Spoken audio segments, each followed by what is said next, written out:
Ya, selamat pagi semua. Welcome back di konten terbaru dari channel Blue Santama. Ya, tentunya gue kembali lagi pada channel gue kali ini ingin kembali mengupdate tentang kabar tim nasional tentunya. Dan sebelum kita mulai, tentu gue berharap dan memberikan doa kepada kalian semua agar selalu diberikan kesehatan. Dan tentunya thank you atau sudah menyaksikan juga channel gue dan sudah subscribe. Semoga bisa memberikan manfaat kepada kalian semua. Ya, gue mau sharing dan ngobrol ringan saja tentunya. Karena beberapa waktu sebelumnya ada kabar ya. Oke, gue mulai kabar tentang gimana Stadion Gelora Bung Karno akan menjadi venue untuk laga menghadapi Australia. Ya, gue juga baru lihat semalam ya, ternyata kita justru tahu dari Australia sendiri.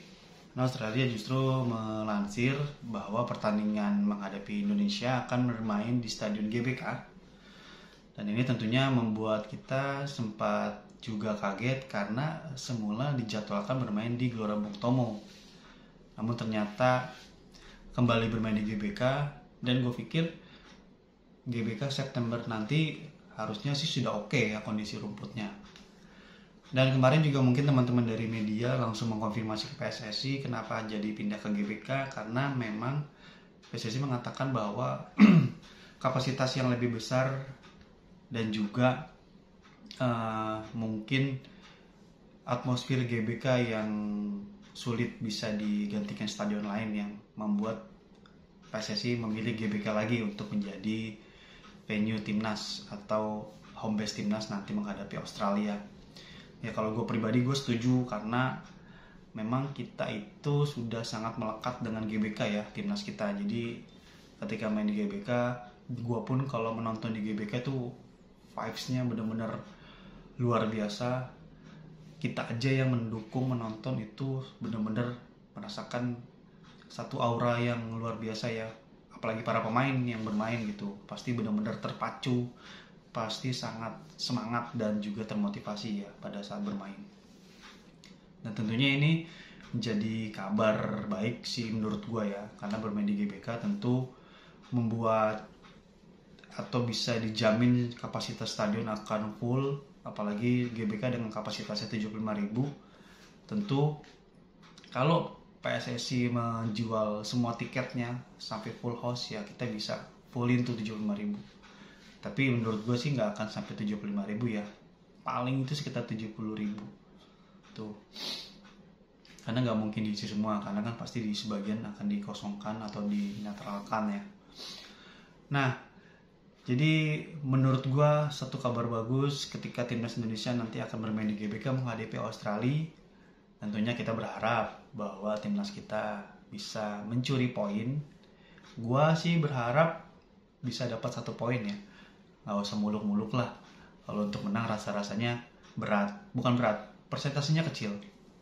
Tapi kalau misalnya kita bisa mencuri poin, 1 poin, atau kita bisa menahan seri, itu persentasenya lebih besar. Kenapa? Karena Australia ini tim langganan Piala Dunia, bos. Mereka kemarin tampil di 2022. Kemungkinan besar pemain mereka akan sama ya. Karena timnas Australia ini kan pemainnya rata-rata bermain di luar.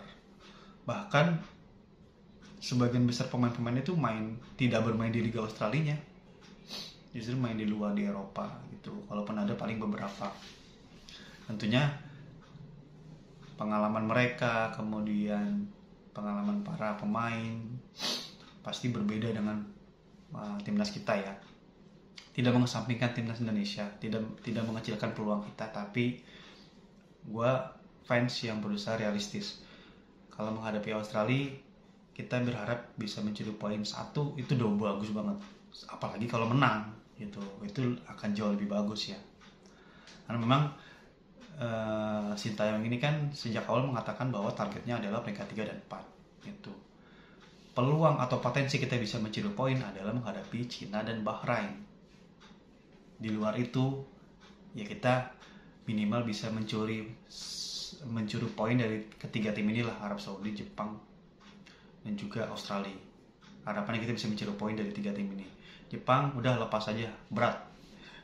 Arab Saudi masih mungkin, dan Australia sebetulnya berat juga menurut gue sih, tapi masih mungkin gitu. Nah tapi ketika menghadapi Bahrain dan juga China, itu kita wajib mendapatkan seluruh poin dari 4 match ini. Mau cuma 1 poin pada saat away, tapi kita wajib wajib dapat 3 poin pada saat home menghadapi China dan Bahrain. Itu penting. Nah, kembali lagi, timnas kita nanti menghadapi Australia, kita belum tahu, dan timnas Indonesia juga belum merilis pemain-pemainnya, karena memang mungkin biasanya 1 minggu jelang atau 10 hari jelang laga tuh baru dikumpulin tuh. Jadi kemungkinan nanti Garuda calling atau timnas callingnya baru kelihatan, atau kita baru mengetahuinya mungkin di sekitar tanggal 15 Agustus ke atas ya. Dan mudah-mudahan yang sempat gue kabarkan juga di konten gue sebelumnya, Martin Paes juga kan tanggal 15 ini sidang, tanggal 18 keputusan, dan dari PSSI sudah mengkonfirmasi bahwa PSSI sangat yakin bahwa putusannya adalah positif. Itu artinya Martin Paes sudah bisa memperkuat timnas dan sudah tidak ada masalah lagi dengan perpindahan federasinya ya. Semoga saja tanggal 18 nanti Martin Paes sudah kita dapatkan kabar baiknya ya, agar bisa join bersama timnas dan bisa memperkuat timnas di 2 laga penting nanti di bulan September. Ya, tadi sedikit kabar tentang adanya perubahan home base atau kandang menghadapi Australia nanti dari Gelora Bung Tomo ke Gelora Bung Karno. Ya, sekarang gue mau update lagi atau kita geser lagi kabar tentang Coach Sintayong. Ya, mungkin sebagian teman-teman yang menonton video ini sudah menyaksikan atau sudah mendengar bahwa kemarin atau semalam Sintayong dikabarkan oleh media Korea Selatan merekrut asisten pelatih khusus striker ya. Asisten pelatih khusus striker ini bernama Yum Ki-hun ya, usianya 41 tahun. Dia merupakan striker jempolan ya ketika masih aktif, mencetak 103 gol, bayangin. Dan dia merupakan mantan pelatih dari Suwon Samsung Blue Wings. Jadi Sintayong merekrut dia sebagai asisten pelatih khusus striker yang memang ditugaskan khusus untuk membentuk atau menciptakan striker-striker ganas ya untuk timnas kita.